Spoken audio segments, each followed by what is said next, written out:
So, liberty.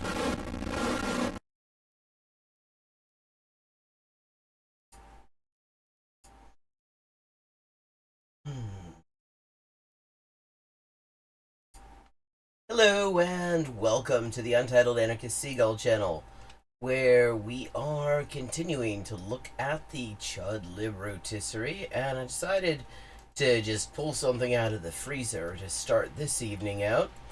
And it's Haz telling us why he's a fucking libertarian Stalinist, as if that makes any sense at all.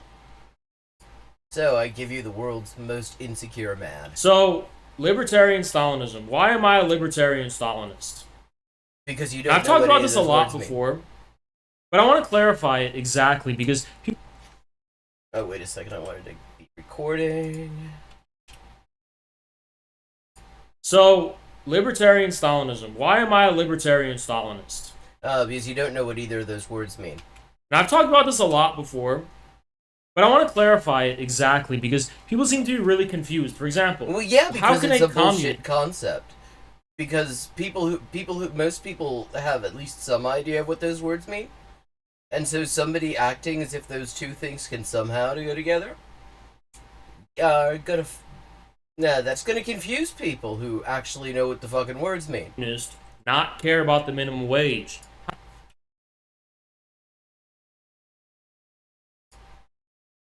I think if there can be a bigger one, hello Adam, Haz will find it, and if Haz doesn't find it, Tim Pool will find it. How could it be that a communist wants the public sector to be like destroyed pretty much and wants to like implement these drastic just like curb government overreach, all this libertarian rhetoric that Well, because that person doesn't know what communism is, or they hope that you don't know what communism is. That's what I would guess. Because none of that is communism, but then neither is Stalinism, actually. we endorse, slashing taxes across the board. What's up with that? Well, I mean, since communism is a stateless, moneyless, classless society, I mean, you wouldn't have taxes. But yeah, what's up with that?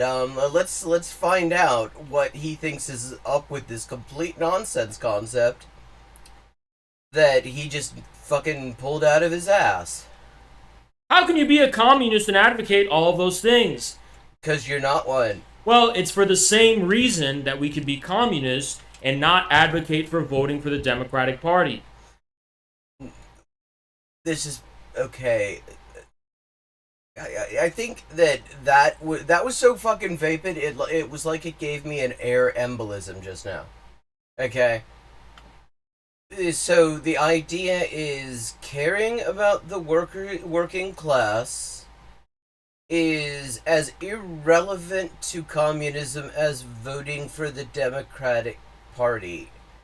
My dude, I don't think that it works like that. You keep saying those words. I don't think they mean what you think they mean. It's dialectics. It's the foundation. Yeah, I mean, true story. There are people who will use dialectics the concept of dialectics specifically to advocate some hot mess of bullshit like this. I mean, that's one of the things you gotta be careful with when you talk dialectics, because at least somebody is going to use it specifically in order to pretend that there's no contradiction in things that are obviously contradictory and make no fucking sense. Of Leninism, actually. All you have to do is go back to the roots. Not only the roots of Marx and Engels, but more specifically and decisively go back to Lenin. You do realize that Lenin came later, right? That Lenin claimed to be working on the foundation laid by Marx and Engels, right?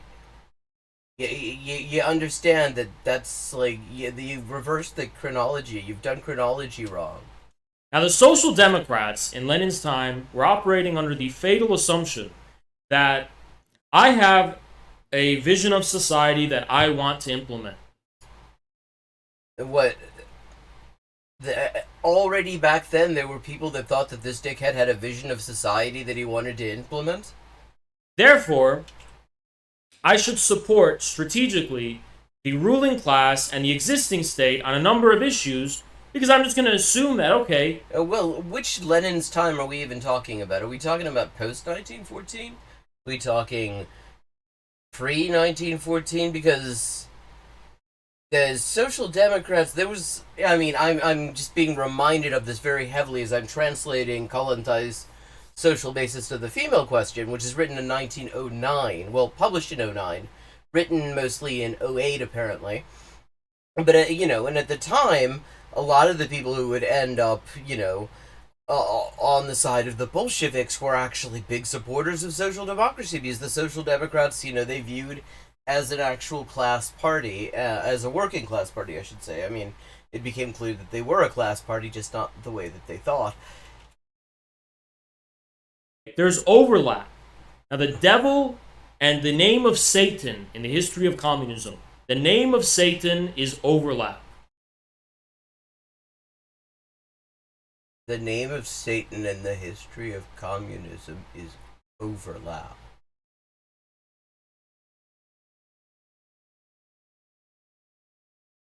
Again, with the fucking air embolisms. Like, what the fuck does that even mean? The may as well be of overlapping views and agreements. For example, if Joe Biden passes an infrastructure bill, Well, not exactly. Basically, everything that you could really use to call it an infrastructure bill was stripped out of the thing. You sit here and you say, well, if I was in power, I would also pass an infrastructure bill. Therefore, I'm going to support Biden. I literally don't think anybody who is saying that. Because there's overlap. May as well support.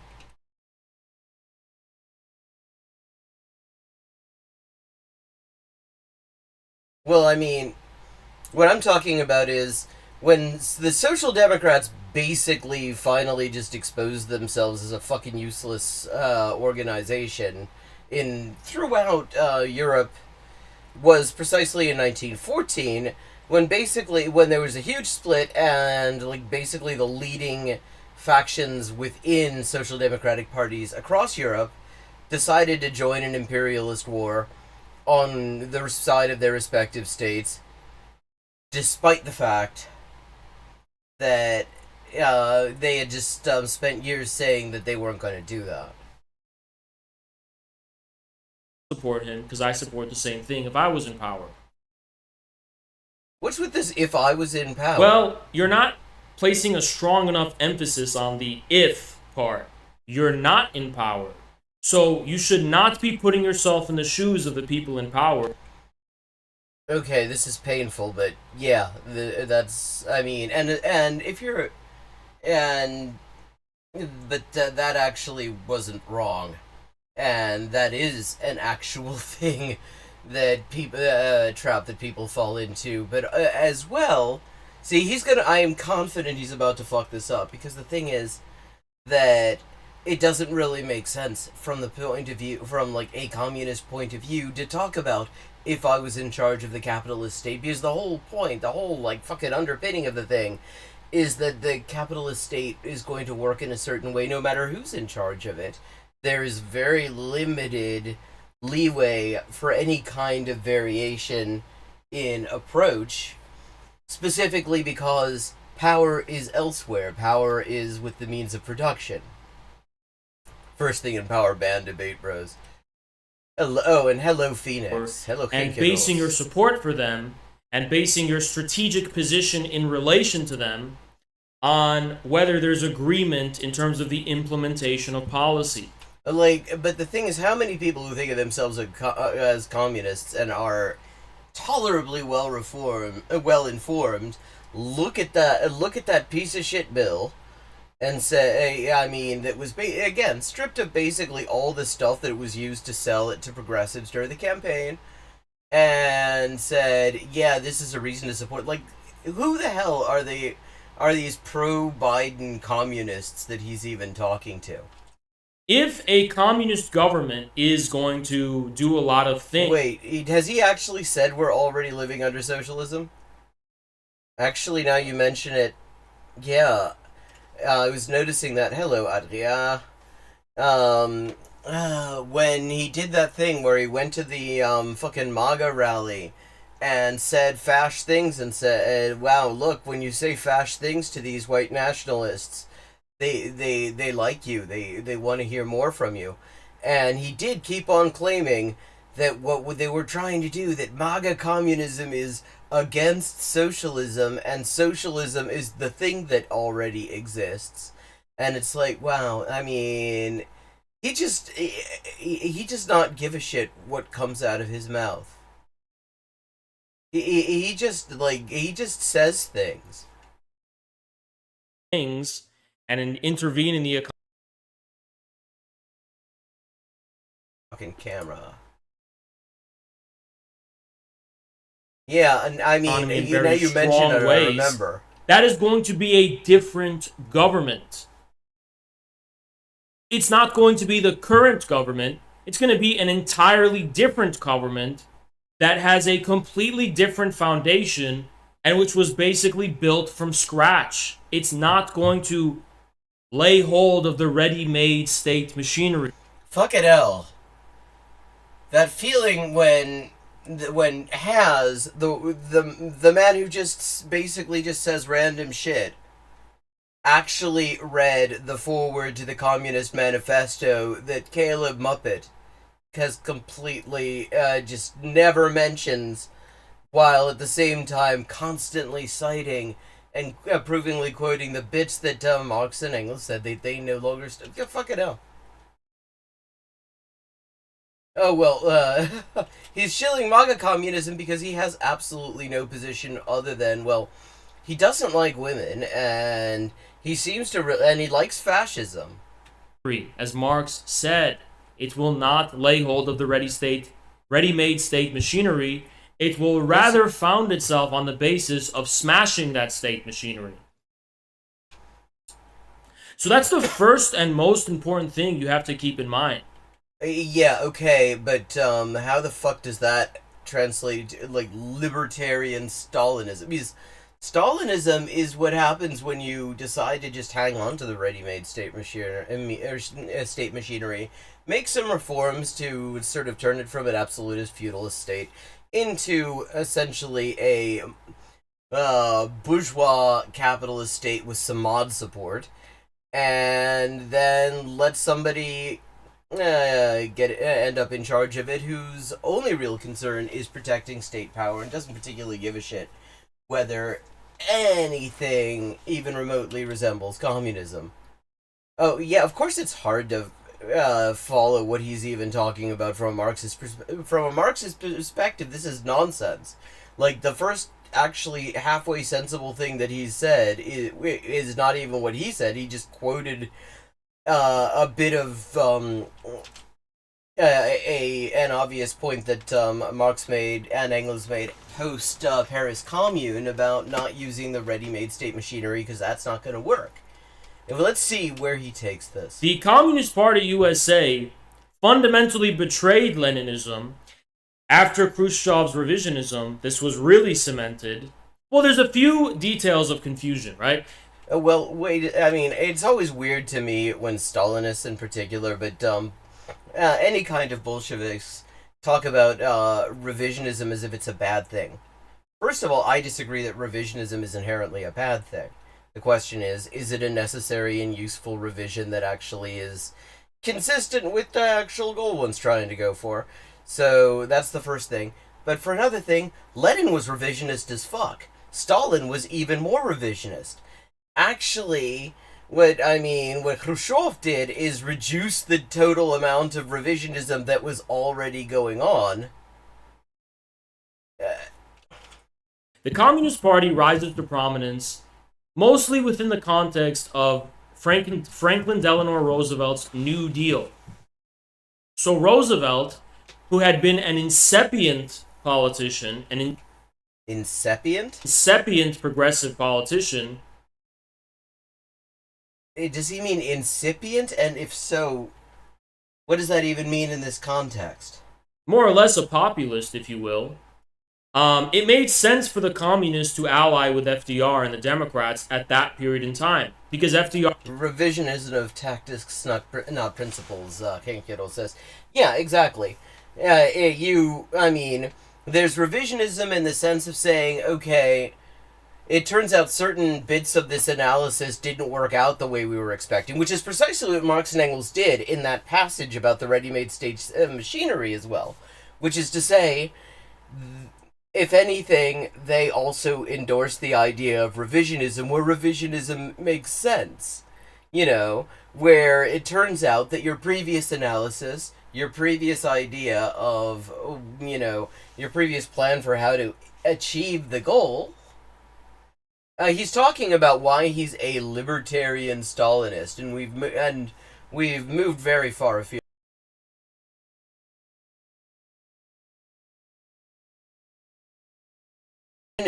Of how you get there, rather than what you're actually going for, what the fundamental principles are. That is exactly what I'm talking about when I say that I don't consider revisionism a fundamentally bad thing. My camera, on the other hand, seems to disagree because it just decided to take a shit again. FDR was an incipient, kind of shaking, he was shaking things up. And that's, first of all, this is actually not entirely true. Because the thing is, he was not fundamentally he was not really breaking from the status quo at first. The thing is, he was actually responding to a moment where there was a massive amount of working class pressure on the situation. It was threatening to completely just throw governability overboard. And in that context, he realized that the only way that this thing was going, that, you could actually keep the ship of capitalism in the U.S. from running into an iceberg, was to make some serious changes while maintaining the basic underlying idea of how it functions. He's usually making up words, but in this case, he just doesn't know what this word is. He was creating new things. He was out with the old, in with the new, basically, right? That was what FDR was doing. And of course, it made sense for communists to participate in that. FDR, his presidency, corresponded to a relative, but quite limited in its permanence, but limited, is he going to get to the end of this institutional sentence? Revolution. No, it fucking didn't. The whole point was to avoid that. It's like when he appointed his chief of his economic, I don't know the fucking name. Some fucking guy from. Wow, I mean, I'm so glad to be getting a history lesson from Haz here. When he appointed some fucking guy, I don't know the name, don't know the title, something to do with the economy. Yeah, I think he had a few guys like that. I think he actually had a couple of economy guys. There might have been several fucking guys. Idaho or Texas, he would just get these people in office and in cabinet. So yeah, see, this is King Kittle's giving spoilers. I mean, he's definitely gonna do some fast shit. That is always where he's headed. But it is interesting to see what kind of fucking train wreck it takes in order for him to get instead there. Of the dynamic. This is like they're the two versions. It's like there's Caleb Muppet thought and there's fucking Haz thought. And they both have the underlying idea. They both think fascism is communism. But they have different ways that they get there. And actually, when he's and it seems like actually in a way what we're looking at, his audience is chuds, basically. His audience is a combination of just straight up fash and reactionaries who are on the left or in left spaces anyway and are kind of considering just moving. He is there to be the bridge between reactionary social democrats and just fascism. That is his function. But I mean, it's like he seems in a way to be trying to differentiate himself from Caleb Maupin without actually saying that. dynastic, like, Anglo elite ruling class from the East Coast that used to dominate American politics. FDR was kind of drawing from the populist legacy of the Populist Party, and he was The populist legacy of the Populist Party. Is this this is something that he did through that guy, the guy called I don't know what the fuck he's called or whatever. shaking up, yeah, Henry Wallace. He was shaking up the establishment.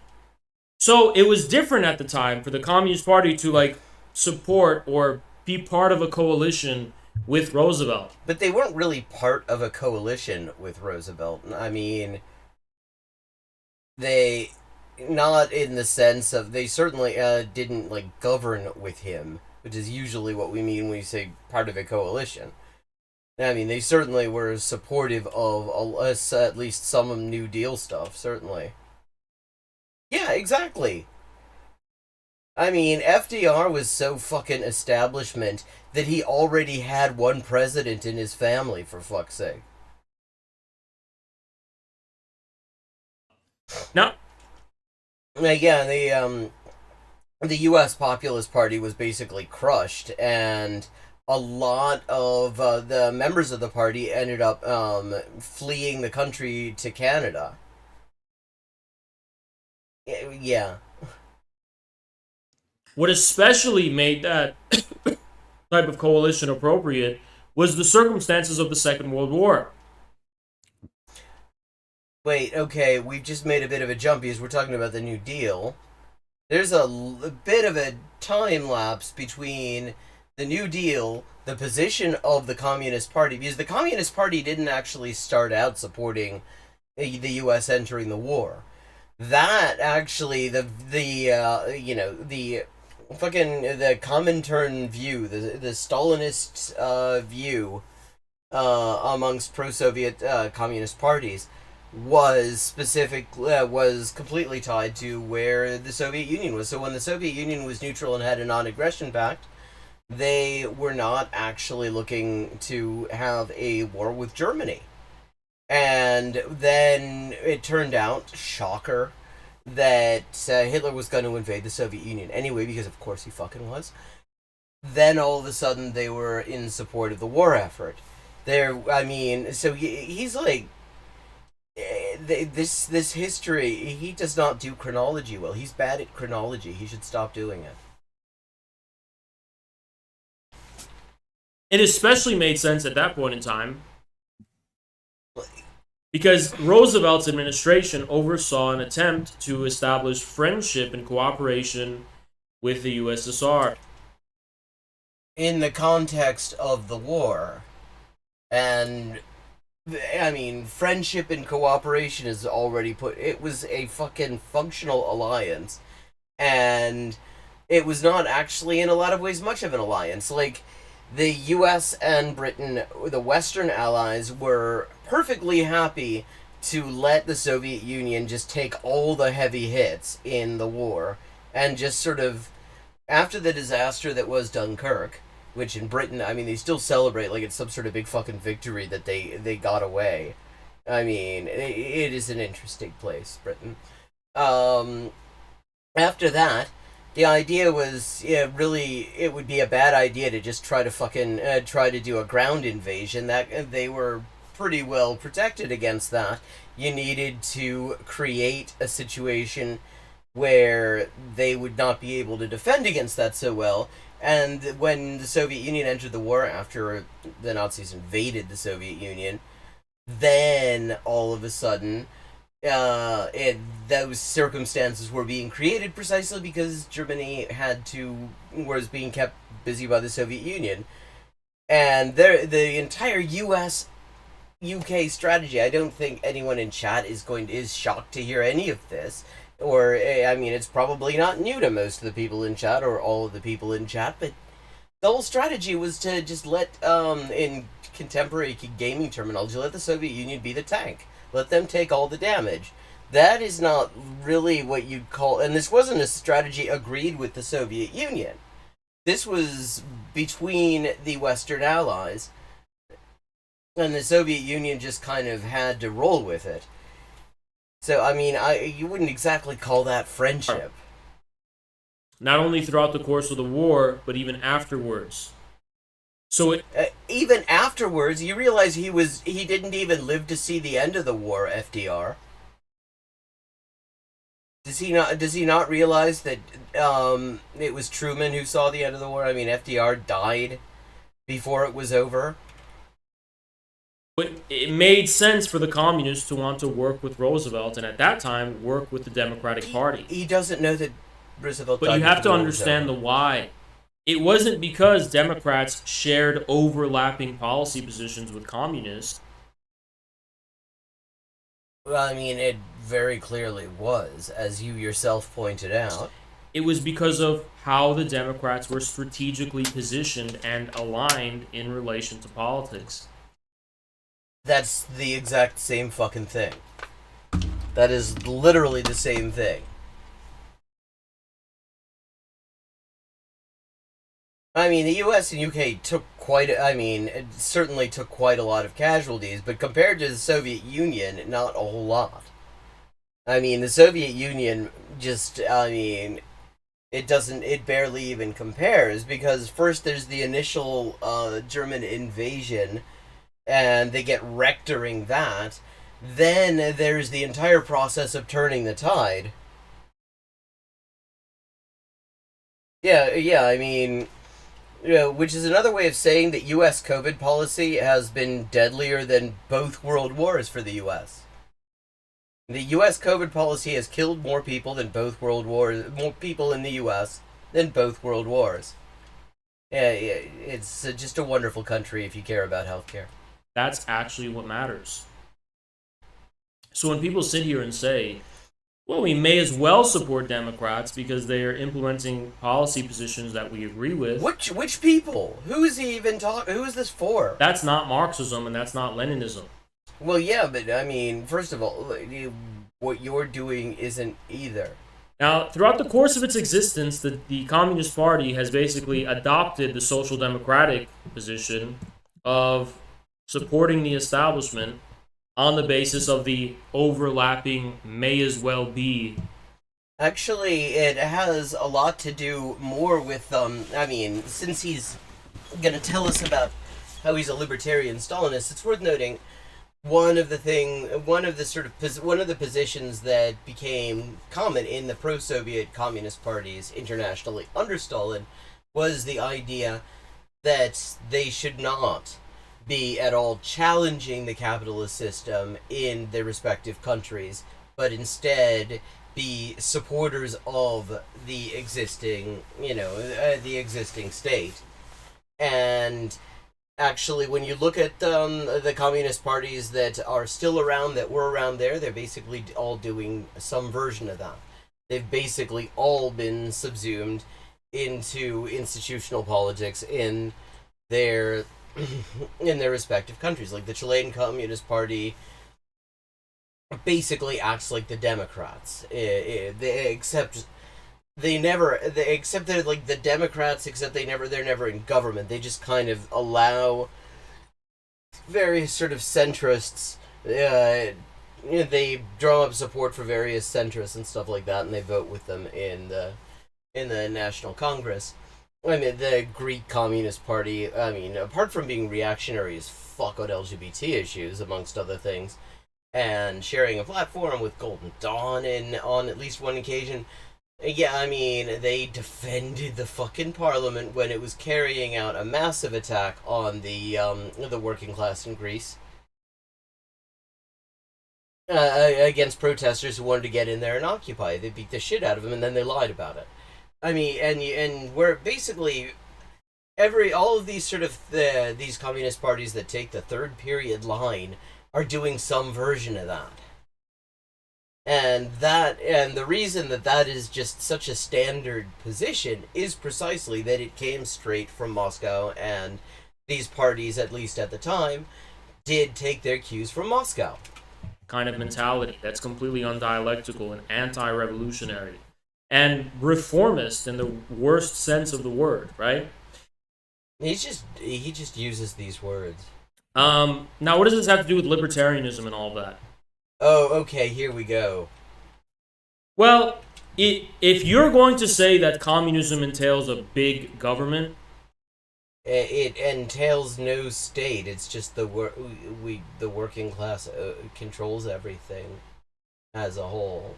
It's a stateless, classless, moneyless society. But go ahead. I could debate you about that, but I could be somewhat charitable with you and kind of, we could probably come to a common understanding of what you mean by that. I'd love to hear it. And I'd understand what you meant by that. But just because, even if communism will entail a big government, like, what the fuck is a big government? First of all, I mean, this is just a. I mean, we're already just using fucking neoliberal buzzwords here. doesn't fucking mean that it's going to be this big government. Okay. It's not some abstract principle of big government that communists support. We don't just support every big government just because we might eventually Well, you kind of do. support a relatively powerful government, or big government, if you will. Well, we don't. You're asking him to define his terms. That's a rookie mistake. He doesn't know what any of these things means. He just sort of throws them out there, and he'll forget in 5 seconds what he said. And it's besides, how can you give weight to the meaning of the word big government? In fact, wait, he actually opposes the concept of defining terms. He literally explicitly opposes the concept of defining terms in the absolute cringe fest that was his debate that he paid $200 to have with Voosh. He actually attacked the very idea of defining what you mean by things. Government, without recognizing how fundamentally entangled it is with people's experiences and understanding of the existing government we have. The reason people are against big government isn't because of any. Well, which people are these?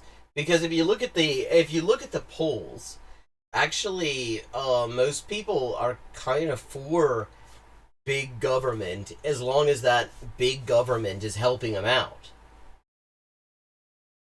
I mean, if you use the buzzword big government, which, I mean, is just a propaganda term Republicans use, basically. I mean, Democrats use it sometimes as well, also as a propaganda term. Yeah, people probably feel a bit negatively towards that, but if you say something like, what would you think if you didn't have to go into debt to send your kids to university? You know, they could just go. Most people seem to think that would be pretty cool, actually. If you say, what if you didn't have to depend on insurance companies to decide whether you lived or died when you get sick? Most people say, yeah, that sounds great, let's do it, sign me up. You know, big government. I mean, when you ask people even things like, would you like to, if you ask people in the abstract, would you like to pay higher taxes? Nobody says yes. If you say, would you pay more taxes if it meant that you could just go to the doctor anytime you needed? Would you pay more taxes if it meant that they could actually like fix your kid's school so that it isn't a decrepit building that has not had any kind of overhaul in about 60 years? You know, if you ask would you pay more taxes if it meant that you didn't have to wonder how you're going to pay for your kids to go to college? Then most people say, yeah, actually, I'll pay more taxes if I'm getting something for it. So, I mean, when he says people are against big government, he's already very clearly showing which people he's talking about. I mean, this really answers the question of who his audience is, because, I mean, these are just Republican buzzwords that he's using. Any eternal principles of ideology or any eternal principles relating to their values. It's because they've seen firsthand what big government is in the form of the United States federal government.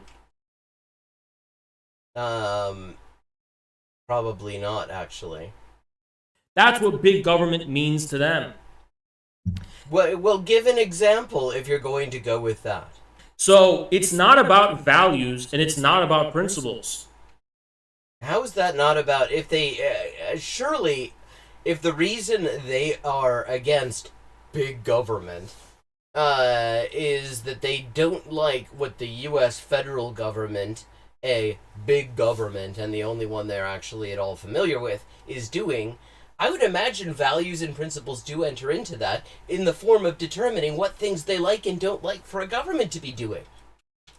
That has to be strongly emphasized. It's not about values, and it's not about principles when it comes to one's relationship to policy and politics and all that kind of stuff. That makes no fucking sense. That just makes absolutely no fucking sense. So somehow they don't like what the federal government is doing, so much so that the concept of big government is repugnant to them.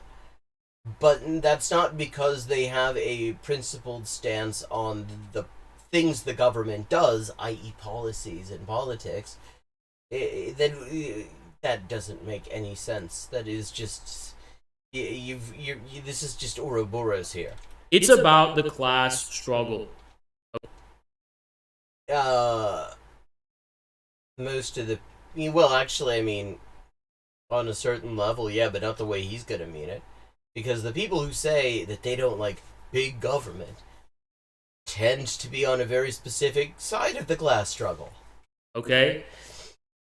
As far as we can be concerned, I'm gonna say a lot of shit that's gonna make people tear their fucking hair out. Oh, even his chat knows the history of World War II better.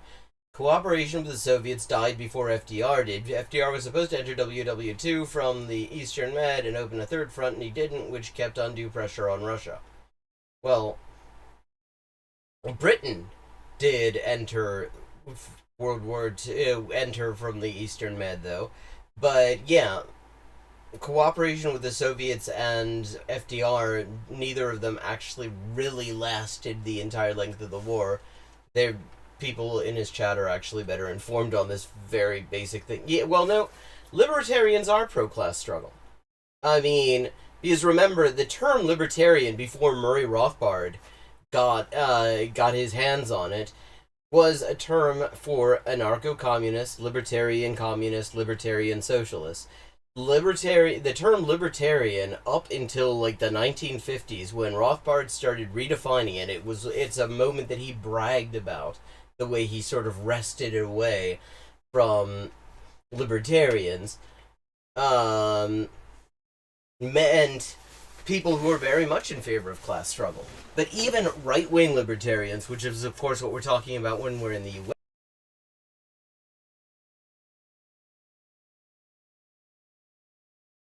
US. Continuing to annoy me, I should say. It's been doing this for a long time. But right libertarians are also pro-class struggle. They are fine with class struggle from above. They love that. They love it when bosses crush working people. That is the whole thing. That is what they live for.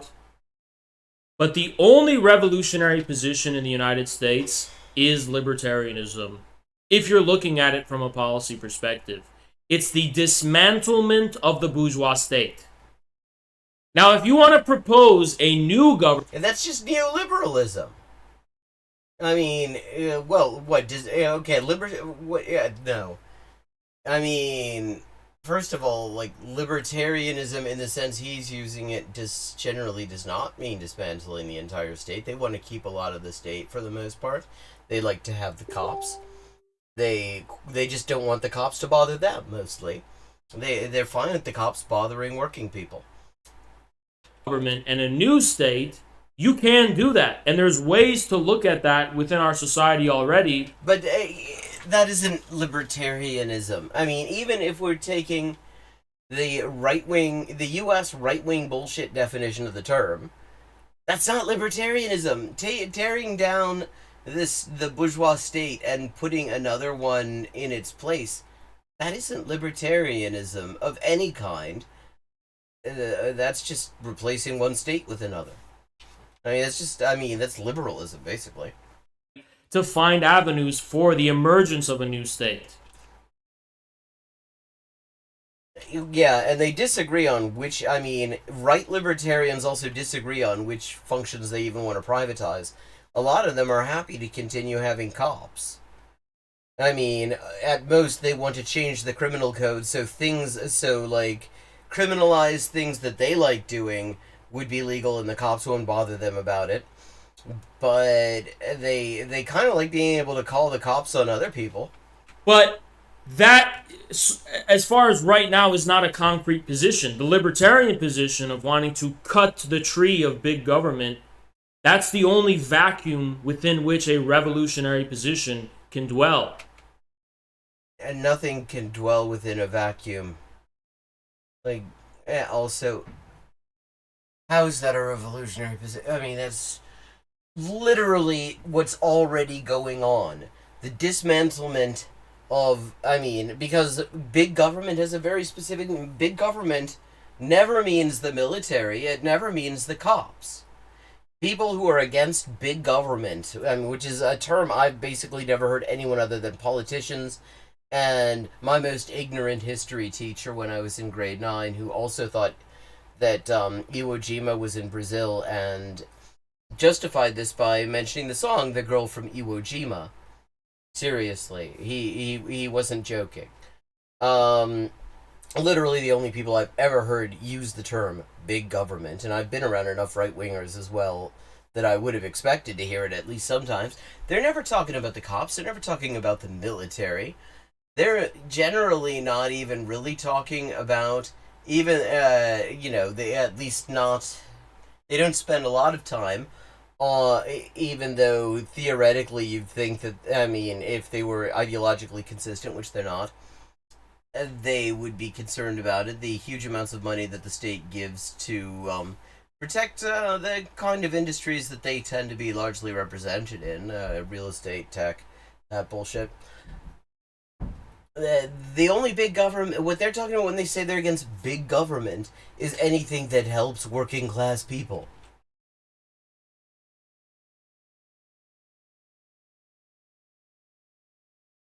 Well, I mean, the thing about petty bourgeoisie in general is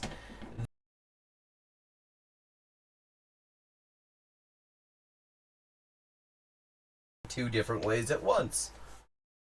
You know, you'll get some of them who take a reactionary position, you get some of them who take sort of a social democratic position, and it all kind of depends on their mood at a given time. Their This camera is pissing me off. That means, believe it or not, we are against we are against every form of new government regulation and government intervention in the economy. We What? are against every manner by which civil society can become more wedded with the existing state. But that's literally. There's just so much bullshit going on in here. To unpack it is actually quite taxing. And so we've been on this for a while. What's everybody think, chat? What do you think? Shall we continue with this, or shall we move on and see what else there is?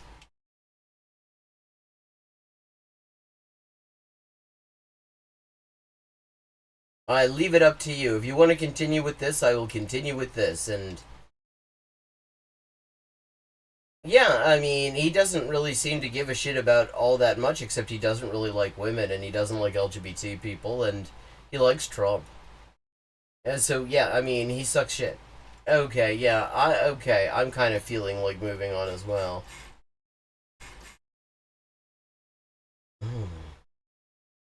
Okay, we've got Richard Dawkins and Ricky Gervais on The Courage to Be Honest.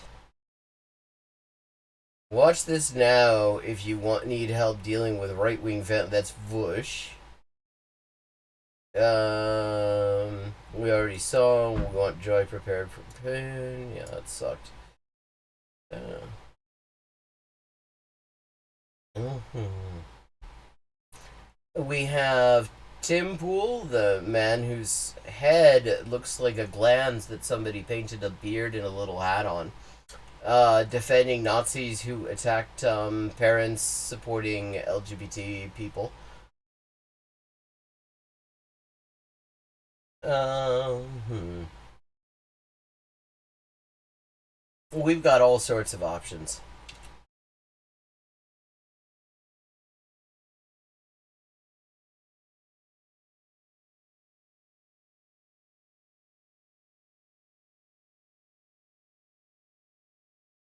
Okay, we've got Caleb Muppet talking to Trump supporters outside a Miami courthouse.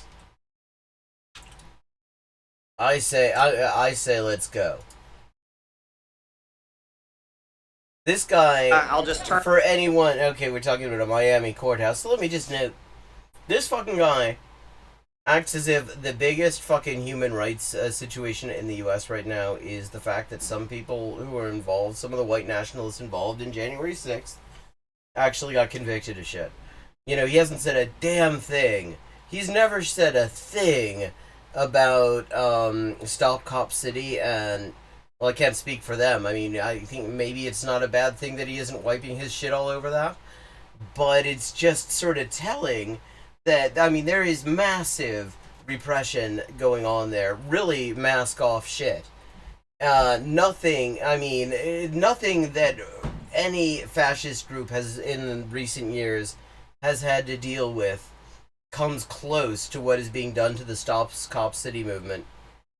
And he hasn't said a word about it. Instead, he's constantly talking about the assholes from January 6th. Turn us around here so you can see there's just a huge crowd of Donald Trump supporters here in Miami.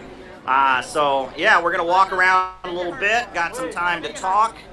We are outside of Donald Trump's court date. It's gonna be an interesting day. Donald Trump is due in 2 hours. He'll be appearing in federal court. It's scheduled for 3 o'clock. He's facing 37 different charges of mishandling classified information. Now, the crowd here, they recognize that Biden, he did that when he left office as vice president. Well, I mean, surely the point of being here is to talk to the crowd? With no penalty, and they see this as simply a frame-up. They see this as simply an attempt to keep Donald Trump out of the election of 2024. See, I mean, and I actually kind of seriously doubt that it will keep him out of it, because one of the basic principles of our criminalization system is that it doesn't apply to rich motherfuckers. Which he would probably win. If the election were held today, polls indicate Donald Trump would be reelected in a landslide. And so... no, they don't. He remains extremely unpopular. The only reason that he would be in with a chance is that Biden also is, and Biden started out as terribly unpopular.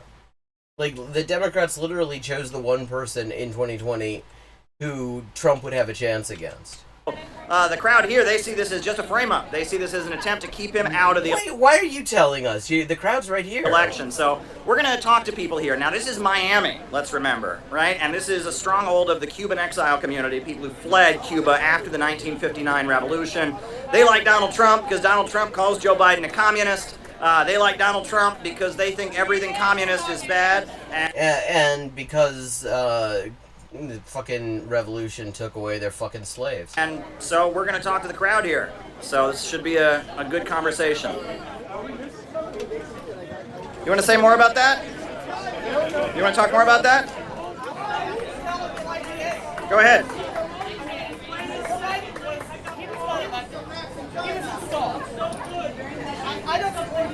Yeah. I can't understand a word she's saying. He's not holding the microphone up, so... I think I'm gonna give a pass on this one. So, libertarian... No, that doesn't mean I want to come back to you, Haz. Fuck off.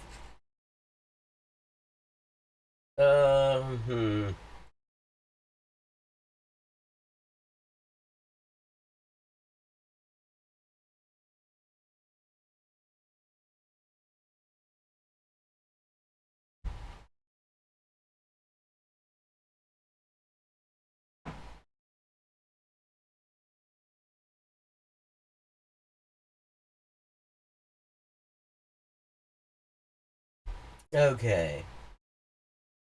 Okay, this is Voosh addressing the allegations, and I have to say, I have not heard what these allegations are, or whether they are against him, or what the fuck this is gonna be about.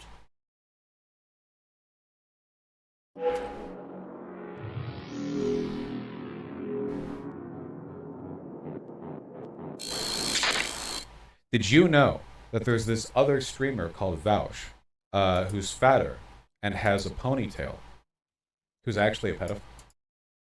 Crazy stuff. Got to get to the bottom of this. Really though, you know, one of the top thing that you do if you hate somebody but don't have an argument against them is you accuse them of being a bad thing, right? Oh, I see. It's those allegations. It's the allegations that he said, the things that he said, very creepily trivializing child sex abuse. Big content warning for this one. This is like not an alien tactic. I've done it to people. He's given us a freebie there. He's admitting that he just sort of lies about people. Like you did with Professor Flowers, for example. I normally try to do it alongside having arguments that I think meaningfully attack the positions that I dislike them having. But in my experience, usually this stuff gets dredged up by people who, like, despise me. Like, maybe they despise you because they found this stuff. They, like, oftentimes it's by Nazis or, like, stalkers or people who harass me or whatever, and they're like, "Heh, gonna get him this time." But that's not, like, the entirety of the people who are involved with it. It's just, like, Well, yeah, it's just a lot of people think that what you said sucked. It's definitely a noticeable tendency. So I don't know, sure, we'll go over the thread. I think a couple of people, like, DM'd or emailed me, asked me to debunk it or whatever. There's not really anything to debunk. Yeah, exactly, because it's fucking true. And every time you try to address it and walk it back and everything, you end up just confirming that what people have been saying is true, because all they're doing is pointing out stuff you said. Because debunking implies, like, a definite, like, fact, true, false thing. Wait, he's saying he's not debunking it, but debunking it because it implies a definite fact to false thing? Well, yeah, so what, true, so he's not going to debunk it because that would involve showing that it's false, and I guess that means he's admitting that it's true?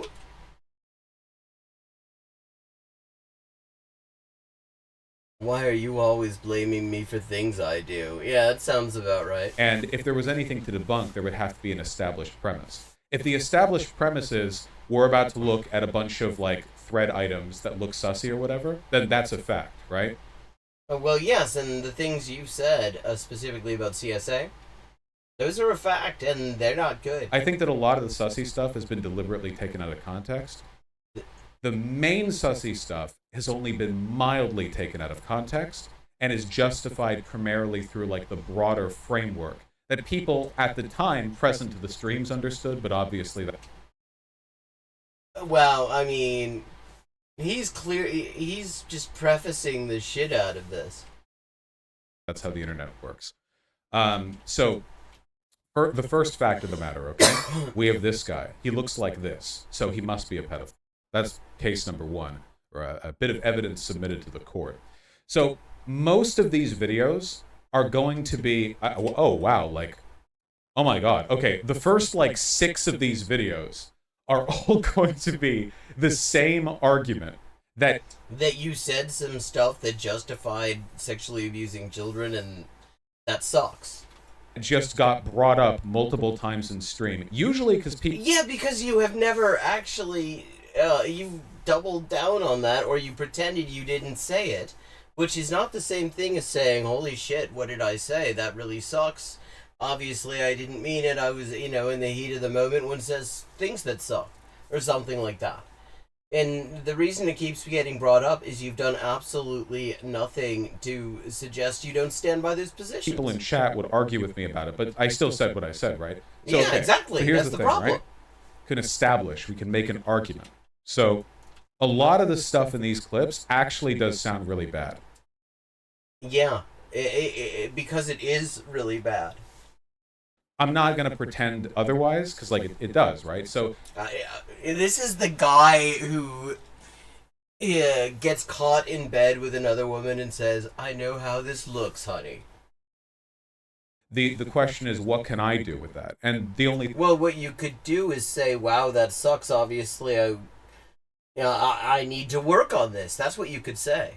The thing I can really do is go, like, okay, well, here's the explanation. You can choose to believe it or not. But given that's the only thing I can do, clearly the explanation you didn't can't really help. strive for more. So basically, right after I started streaming, okay, I came up with a hot take. All right, I came from Destiny's community. I love hot takes. He came from Destiny's community. That explains so fucking much. That explains so fucking much. Yeah, exactly. There are some things that are not actually good in any context. I'm all about hot takes. Which is that, guys, did you know that child slavery is bad? Child slavery is not super common in our economic production, in our, like... Actually, I mean, it's funny that he's saying this right now when it turns out, actually, child slavery is how a lot of companies, a lot of household names, are dealing with the fact that the COVID policies they supported killed the people who would otherwise be working for them. Modes of production are supply lines. But child... I mean, like, fucking, just the past couple of years, M&M's turned out, like, the Mars company, turned out to be using child slavery to make their chocolate. So, yeah, I think it is kind of in our supply chain. Labor is. You know what I mean?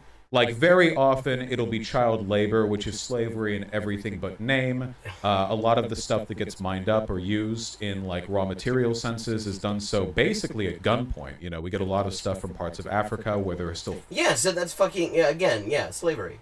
That's slave labor. So, yeah, it's in our fucking... I mean, this is not making this better. This is just showing you to be fucking ignorant of...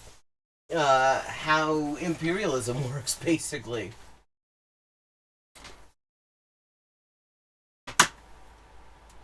Functionally warlords in Latin America. Like, it. Yeah, and isn't it interesting how a lot of the time the people, these warlords, who are holding the guns on the workers and shooting them if they talk union, turn out to be holding guns that are sold by U.S. companies that are paid for by U.S. military aid. It's a big part of our production line, right? That's probably not a good thing. So an argument that I'd made is that if you buy, say, fast fashion, which I'm currently wearing, by the way, you are participating in That shirt gives me a headache. an economic incentive. You are bolstering the economy, the supply line, which involves the abuse of children. If you participate in capitalism in order to satisfy needs that you have no other way of satisfying, it does, on a certain level, support the capitalist system. I mean, this is the thing where I think society should improve somewhat. Ah, but you are participating in society. I am very clever. And my argument was that in a lot of ways, that's not very different from buying child pornography. Because in both cases, you are paying money into a system. Except... Yeah, okay, is he... Yeah, this isn't good. Where as a product of whatever, product you've received, children get hurt. It was basically like a hyperbolic way. Why is it amazing that he doesn't know anything? I mean, he's like proud of the fact.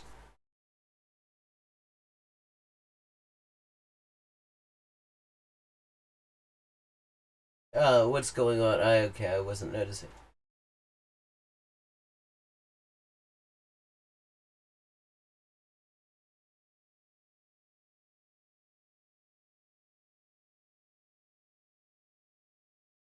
Okay. I'm just scrolling up to see what was going on here. And it looks like I'm missing messages because I don't see... Yeah, I wonder if Restream is showing me everything, because it seems like there is a response to something that I've scrolled up and I can't even see.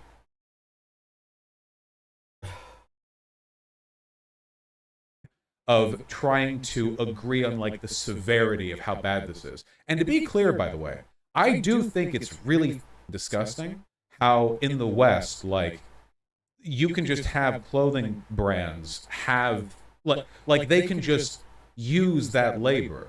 And then it's here in the US and it's like, oh, well, you know, like it's like barely even surprising. All of our shit gets made in like sweatshops in Bangladesh by old women and 14-year-old girls. And like, oh, yeah, well, you know, that's like how it is. And well, no, that's not how it has to be. Right? Well, yeah, except the thing is, in capitalism, it is kind of how it has to be. And the way you can tell that is that every time the countries that are used as cheap as slash forced labor platforms for multinational companies actually try to do something about it, all of a sudden the U.S. starts claiming that they need to be sanctioned in order to protect their human rights. You know, the U.S. will not say a damn thing about all the slavery and shit that U.S. companies are profiting from, but if they do something about it, then all of a sudden the U.S. suddenly wants to make sure that the place is democratic. Yeah, he's trying, I mean... Right. Actually, you know, I don't think we would accept that excuse when it comes to sexual abuse, for example. Well, that excuse doesn't work in the case of sexual abuse, is the point that every single fucking person has made, which is kind of why it's weird. It is problematic as hell for you to be bringing the things up, because the thing is, I have to wear clothing in order to keep myself warm and not get done for indecent exposure. And since I live in capitalism and things cost money, it's going to have to be something I can afford. So and it's going to be produced in a capitalist way, which means that at the very best there's going to be some exploitation involved. The best that can be hoped for is that it isn't all that exploitative, but there's going to be exploitation involved. But we need clothing, if for no other reason than that it gets cold and we might get arrested if we don't wear it. Where exactly does the necessity defense for child sex abuse come in, Ian? Like, I mean... My argument was basically, it comes across as hypocritical to me that we drew the line on, like, commodity production that involves the abuse of children. No. Nuh-uh. Unless it's involved in all these industries the economy relies on. For child pornography, which is totally disconnected from, like, the broader economic system, nah, you're in jail, buddy. But for the rest of it, we accept it. And my argument with that was essentially like... Also, this isn't exactly what his argument was. It's worth noting. This isn't what I remember him saying. I remember him actually suggesting that somehow... that buying the shirt... Not being the company that does the actual exploiting, but the person who needs clothes and buys some... Yes, he never knows that he's making an ass of himself. That's why he's always doing it. His argument was that the buying of the clothes was somehow as bad as the buying of the fucking child porn. Like, well, that's disgusting. So, if you can imagine, what's the worst possible way that a person could express the position that I just did? Well, I mean, that was a pretty bad way of doing it, and the thing is, it's a shitty position. What if they challenged chat to argue how one was worse than the other by saying that unless proven otherwise, under the currently accepted ethical system, both of them would actually be considered legal? And it's only due to that inconsistency that we only consider one of them illegal. Like, see, a lot of people would never have thought to do that kind of shit because it's just obvious that those are very different things. Buying clothes and, like, nobody's buying a fucking shirt because they get off on the fact that, you know, fucking forced labor was involved in it. With like a couple of exceptions, because there is a whole brand, or there was. I think it folded because it turned out it wasn't very popular. To a brand, I forget the name of it. This is back in the 90s, of jeans and denim wear made in prisons, and the whole thing was to actually lean into the fact that it was made by forced labor. And it folded because it turned out people didn't really like that. But that's like the closest I can think of to an example that actually even brings these things into the same universe of conduct from the point of view of the consumer. Because in the one case, the exploitation's the fucking point. I mean, why did we need to have a debate on this, Ian? I think most of us already understood that those are two very different things.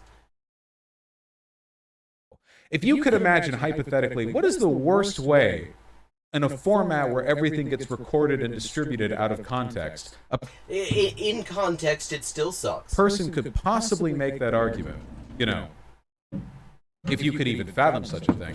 Here, look, that's literally all the clips at the top of the thread. Hey, wait, out of curiosity, who here was around way back when? It's interesting he's not showing us the clips.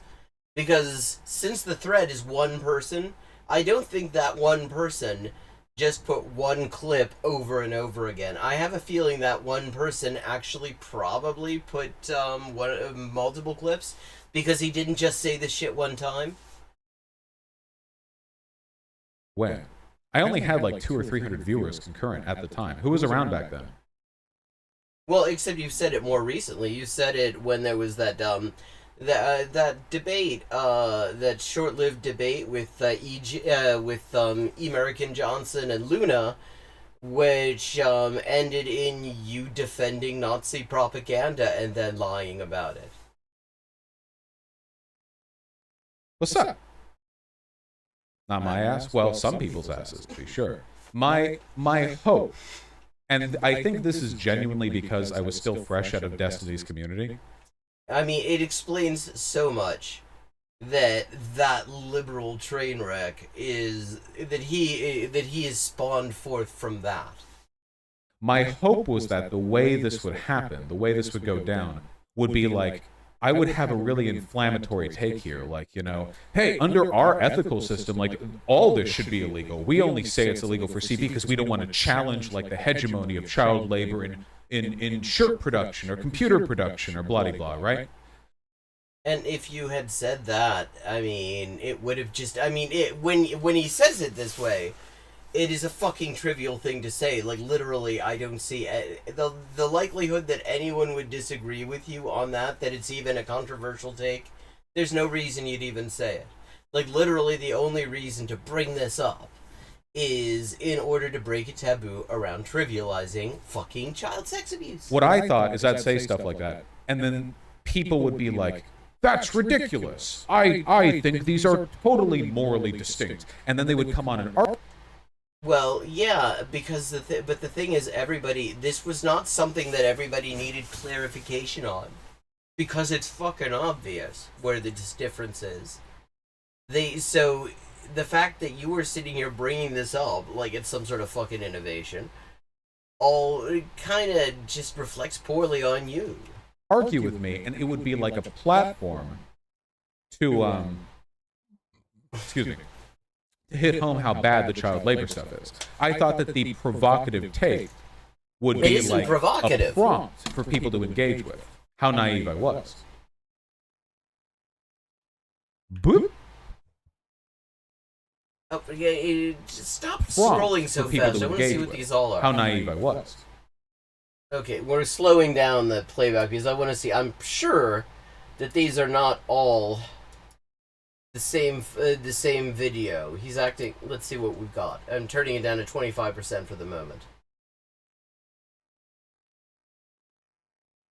What have we got here?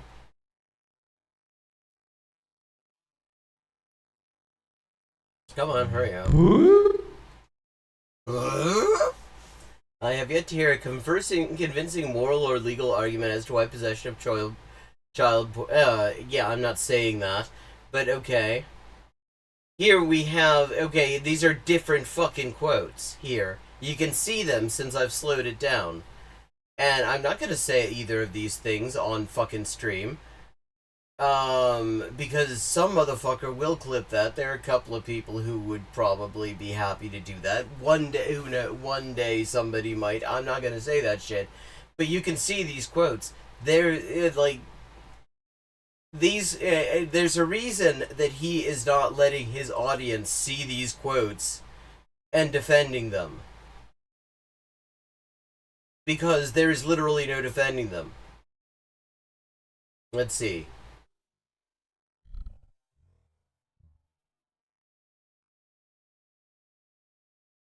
Yeah. I mean, and here's the third one. I mean, this is just all. These quotes. There is no context in which this is an acceptable thing to have come out of your mouth, except for you to be quoting somebody else in order to say that person sucks. Like, for example, Marxist 777 here is quoting Voosh saying these things and saying that this is why one of the reasons that Voosh sucks.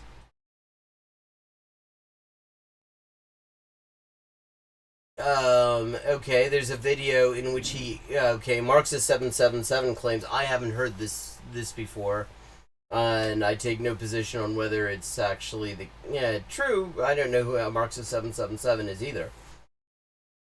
Where he freely, apparently, admits to availing himself of fucking CP.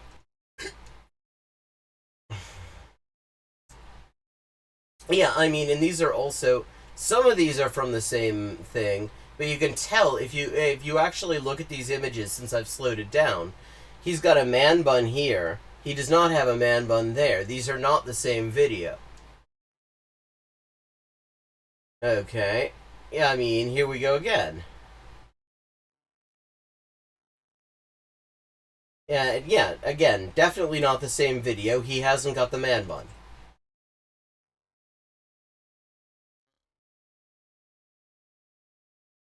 Oh. Okay, so, yeah, all sorts of different stuff, and he's not really addressing any of it.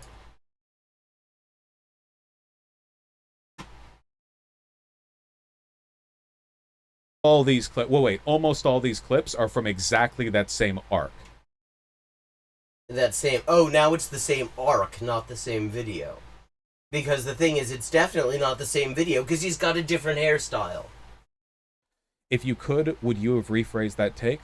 Yeah. Oh, what? Oh, what about all the other takes? Are we going to go through all these other quotes and explain how you would have rephrased them too, Voosh? Because none of those were any good. Would have to say, and this is the position that I've had, and I think anyone who watched back then made pretty clear what I was saying, because I've never heard a pedophile try to defend pedophile.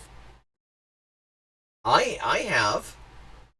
I've actually been in arguments with him. I didn't realize that that's what I was what the conversation I had entered into, and I exited it very quickly. But I've heard those. I mean, hell, actually, if you look at some of the transphobes, like the professional transphobes, connected to like Kenneth Zucker, for example, and the Archives of Sexual Behavior, which is like their house organ, you'll find they actually often have a lot of connections to people who think that child sex abuse is no big deal. Like, I mean, Kenneth Zucker has actually published 2 papers where it is just in a so-called peer-reviewed journal where it's just him perving on prepubescent trans children. Well, him and his grad students perving on prepubescent trans children. So yeah, I mean that's a thing. I mean, like literally, the transphobes, if anyone just needed any further proof that. That's the side of the grooming, but yeah, there's literally no. So there are definitely people out there who are explicitly making that argument By saying it was like child slavery, which was bad. That's an odd way to go about that. I think that if you're charitable, you can understand. If you were looking carefully when I slowed down that scroll, one of the quotes he said, he thought that it wasn't necessarily, that sexual abuse of children wasn't necessarily a thing that harms them. That it's a pretty, like, bad way of phrasing the argument.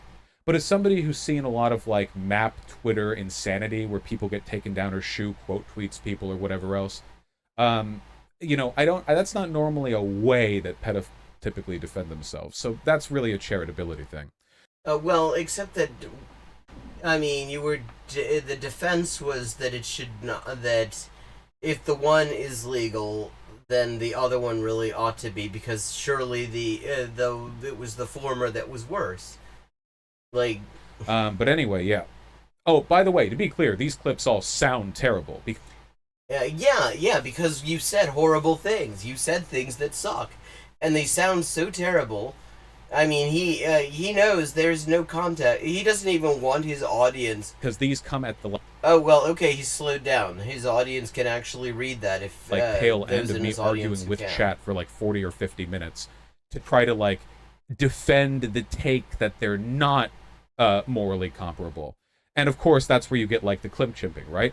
I've probably said like 80 things this stream where if you clipped only one sentence, it would sound bad. Well, actually, like the whole thing sounds pretty bad, actually, because right now you're just lying to people. You have to be really careful with stuff where the beginning and end gets cut off like that.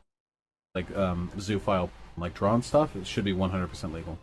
In fact, and this is going to be a real hot take, I have yet to hear a convincing moral or legal argument as to why possession of child pornography should be illegal. Okay, so he is showing them now, and see, personally, I didn't really need to hear a convincing moral or legal argument because it's fucking obvious. You're fucking whacking off to somebody being abused, not fucking roleplay actual abuse. That's not good. Somebody was harmed to make that. So, as I said, to reaffirm the themes here, the exact argument, the context, which I think is actually really clear if it wasn't cut off at exactly this point. The context is you said something indefensible. Was that under our system, where we do allow billions of products to be made with child slave labor, in that system, it shouldn't be because our system is so to begin with, that like the distinction is being made purely out of convenience. A distinction made... Well, it's all... Oh, God. It's also a distinction based on the nature of what you're doing. As long as it doesn't interrupt the supply lines. Wow, that does sound bad without context. Yeah, Wait, it doesn't sound good with context, dude. It certainly does. That's why I can't say I debunk anything. I could... Yeah, because you're not. You're literally not debunking anything. You're just showing everybody that actually the allegations are true. This is like when Caleb Muppet responded to the whole allegations from CPI Mark 1 right before they kicked him out, and he had to create CPI Mark 2 by saying, yeah, actually it's all true, and here's some stuff that I can tell you that makes it even worse than you realized, but that doesn't make me a bad dude. You know, I mean, this is literally the Caleb Muppet approach. Can only say, you know, if you want to be uncharitable, you can. I think you would actually exceed the tax-deductible amount of charitable donations to be charitable enough to find a way that is defensible, actually. Or if you want to be charitable, you can. Voosh, you literally said that exact sentence. I saw the entire thing. See, look, an original... I don't remember the exact wording of anything that I did 4 days ago, let alone 4 years ago. Yeah, he does seem to put about that much thought into what he does. But it's, you know, it was a poorly phrased argument pretty much no matter what. No getting around that. It was a shitty argument is the thing. This was arguing with, Cult of Dusty. I remember Cult of Dusty. Attached to them. I assign this to literally everything. I don't even think that, like, owning child pornography is immoral. Because Yeah, I mean, again, definitely not the same video. also attached to them. I assign... Yeah, exactly the same thing. I'm talking to somebody here and I'm trying to... Yeah, it's not the same video. The first thing he claimed was that this was all the same video. Then he said that it was the same arc. But this is very clearly, I mean, his hair is different. He doesn't rearrange his hair on stream. I mean, that would make it a so much better stream than him talking, I have to say. But, totally different videos, different sound quality as well. That does not sound, the audio sounds totally different in this one. Debate them into arguing like you need to explain how one is okay, but one is not okay. This isn't even an 8-second clip, it's a clip of somebody else clipping me. So Dusty's watching a clip chimp. Like, it's literally like a meta clip. You know what I mean? That being said, in retrospect, like, seeing all of this, acknowledging it, I'm making it incredibly easy to clip chimp me here, Well, yes, because you said things that suck. right? But they're like cutting out me saying because or explaining anything. Who's Well, oh, I can't wait for him to explain the context on this next one. Cult of Dusty? Just a content creator that I interact with before. This you is gotta play this one. actually from a separate thing. So Yeah, it's all. It is from a separate thing. It isn't all from the same thing, and actually, it's completely separate argument, and it's also a bad argument. this one right here is 100% pure dishonesty. This is I talked about this with a non-compete. This was the one where Yes, and they didn't buy it either because it was bullshit. non-compete was defending Luna Oi, calling me a pedo. Well, yeah, because you said the things you said. And I explained why. Not only was it not pedophilic, but it was clipped to deny the next sentence, which was part of a broader argument against the abuse of children. So this one. See, the thing is that one thing that you have to keep in mind when you talk about pedos and all that shit is a lot of them convince themselves that what they're doing is completely separate from the abuse of children. They convince themselves that what they're doing is actually something that is good for the kid. It is how they sort of morally accept the fact that they're manipulating the shit out of the children. Yeah.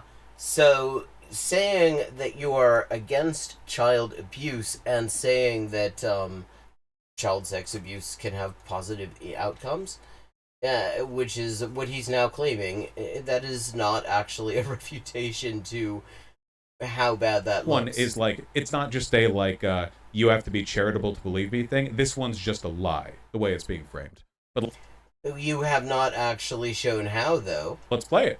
I was playing Majora's Mask. Okay? It is possible. Please, right now, uncuck your dumb shit lip-cucking SJW brains. Wow, I mean, yeah, this is already getting off to a wonderful start, Voosh. So It seems like actually Marx's 777 was being charitable by not including that fucking thing that you just said there. context of this, by the way, was You just said what the context supposedly was.